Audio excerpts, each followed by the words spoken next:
Welcome to the Nordic Venture Show, your speed date with the coolest ventures, brightest founders, and exciting things happening in the Nordics. In this episode, our venture date is with Maria01, Europe's largest and most dynamic startup ecosystems. Imagine walking into a place that feels, really old. You can sense the history in the walls, maybe centuries of it. But then it's just buzzing, absolutely alive with future energy. Yeah, like new ideas, tech, people literally building tomorrow inside these historic structures. Powerful mix, isn't it?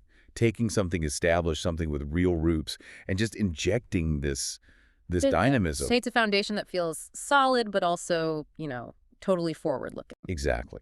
And that kind of transformation, that blend, is what really jumped out at us looking at the material for today's deep dive.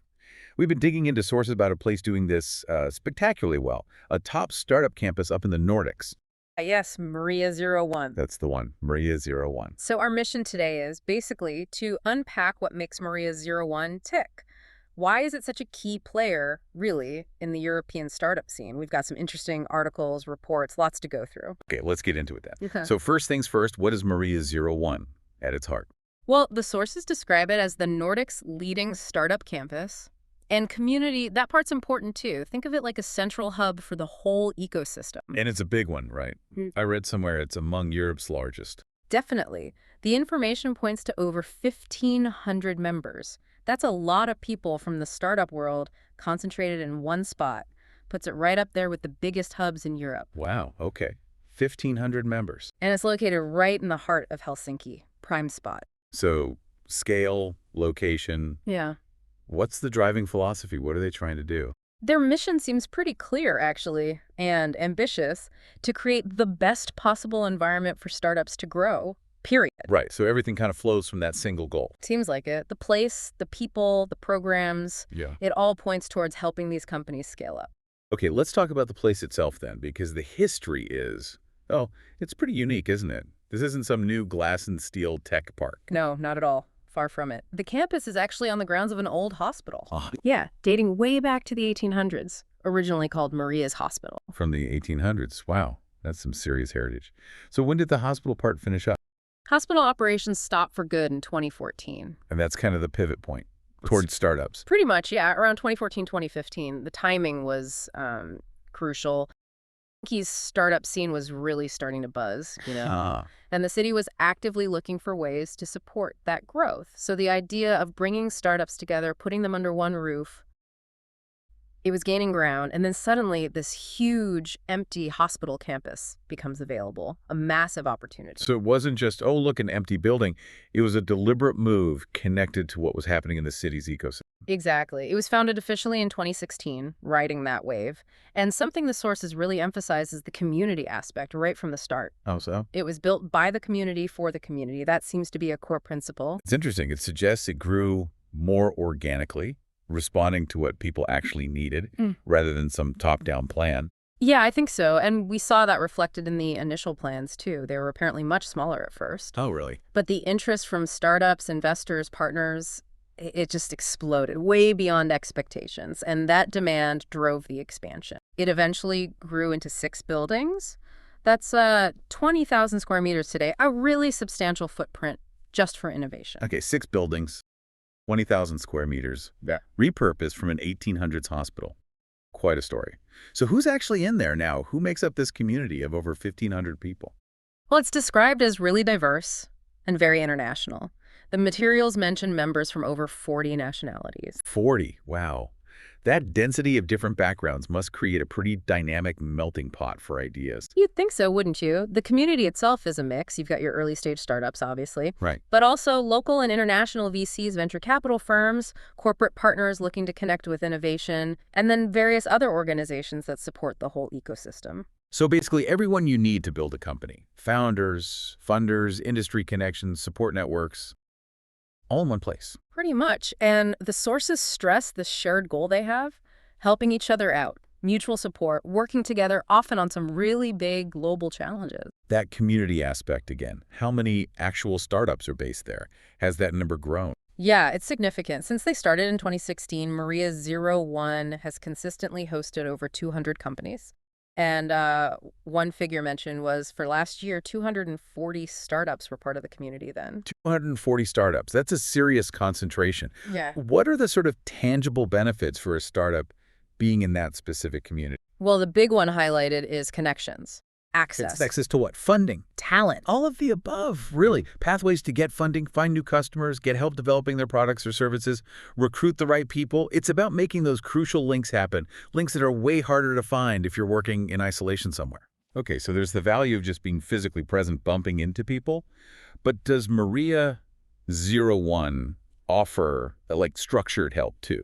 Specific programs? Yes, they do. They mention leveraging the partner network for various programs, and there's one specific initiative that seems quite important, the Maria 01 Launchpad Program. Launchpad Program. Okay, tell me about that. What's it involve? So Launchpad is aimed squarely at really early stage founders, people just starting out. It gives them free workspace on campus for up to 3 months per company. Free workspace for 3 months.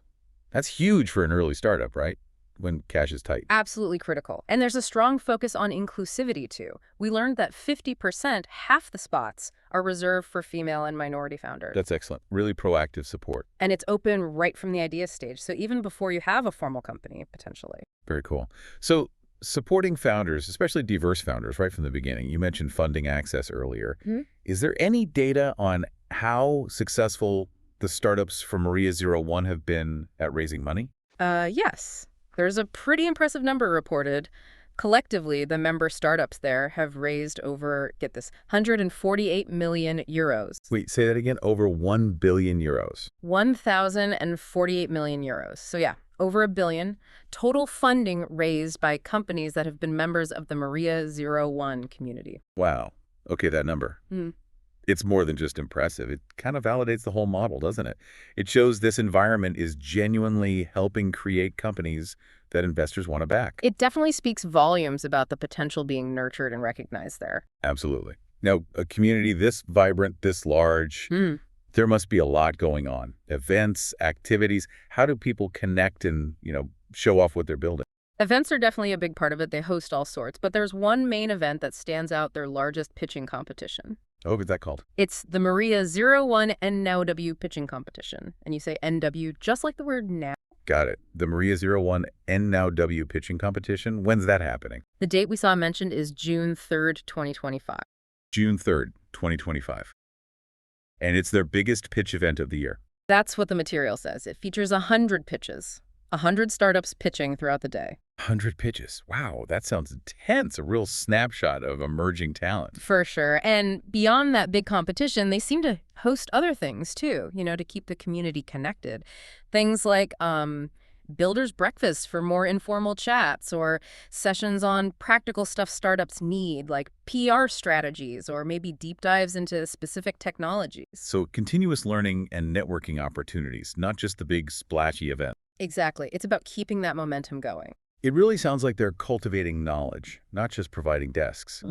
Where would someone find these kinds of insights, the collective intelligence coming out of Maria 01? Well, they do publish insights, often through things like the Maria 01 Impact Report. The 2024 report was cited for some recent findings, for example. An impact report. Interesting. What sort of trends or findings are coming out of those? Anything jump out? Yeah, a couple of compelling things. One was about the founders themselves. They noticed that even when overall investment, market funding might dip, new startups led by experienced founders keep popping up. So experienced entrepreneurs are still building, maybe more resilient to market fluctuations? Seems to suggest that, yeah. Resilience from experience. Another really key finding, especially from the impact report, was about diversity and growth. Okay.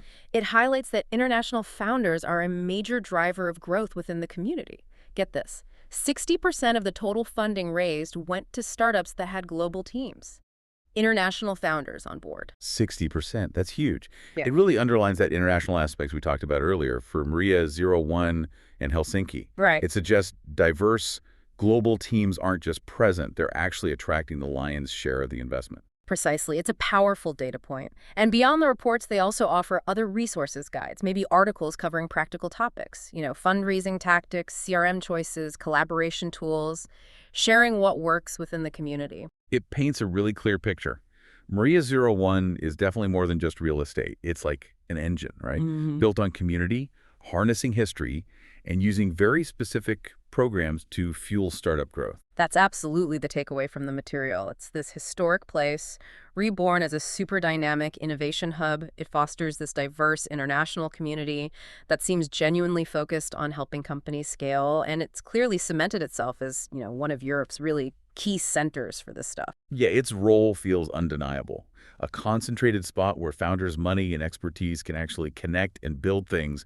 This whole concept, transforming an old historic space into a hub for future tech. It really makes you think, doesn't it? It does. How do these kinds of deliberate communities actually shape the future of innovation on a bigger scale? And what does it really take, beyond just, nice architecture and coffee machines, to turn a place with history into a powerhouse for solving big problems? It seems to be that blend. The physical space matters, sure, but it's maybe more about the curated community, that shared sense of purpose, and those active support systems that go way beyond just the basics. Which leads to a final thought maybe for you listening. Consider the power of bringing diverse minds together in one dedicated space. It could be physical, like Maria 01, or maybe even a really well-designed virtual community built on similar ideas. What does it take to drive real change? What kind of environment truly lets those ambitious ideas, the ones tackling the tough stuff, not just survive, but actually flourish? Thanks for tuning in. You can follow us on Spotify, Apple Podcasts, Google Music, or your favorite app, and connect with us on LinkedIn for more stories and insights.